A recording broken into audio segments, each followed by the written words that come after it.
স্বামীর দ্বিতীয় বিয়ে নিয়ে স্ত্রীসহ শ্বশুরবাড়ির লোকজনের সাথে দ্বন্দ্ব শুরু হয়। পারিবারিক দ্বন্দ্ব এক পর্যায়ে গড়ায় আদালতে। স্বামী স্ত্রী উভয় পক্ষ পাল্টাপাল্টি মামলা করে। বৃহস্পতিবার বিকেলে স্ত্রীর পক্ষ জামিন নিয়ে বাড়ি পৌঁছতেই স্বামী জাকির হোসেন গাজীর লোকজন হামলা, ভাঙচুর ও অগ্নিসংযোগ করে। এ ঘটনায় গুরুতর জখম লিটু শিকদার হাসপাতালে মারা যান। বরিশাল মেট্রোপলিটনের কাশীপুর ইউনিয়নের বিলবাড়ি এলাকায় এ ঘটনা ঘটে।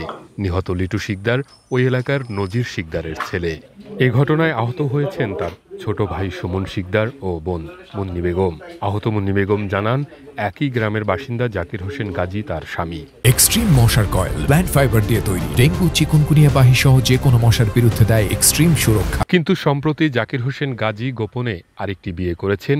এ নিয়ে পারিবারিক বিরোধ শুরু হয়। বিরোধের এক পর্যায়ে তার স্বামী ও তিনি উভয়ে পাল্টাপাল্টি মামলা করেন। স্বামীর করা মামলায় আদালতে হাজিরা দিয়ে জামিন নিয়ে বৃহস্পতিবার বাড়িতে আসেন মুন্নি ও তার ভাইয়েরা। আদালত থেকে বাড়িতে পৌঁছতেই স্বামী জাকির হোসেন গাজীর লোকজন অতর্কিত হামলা করে।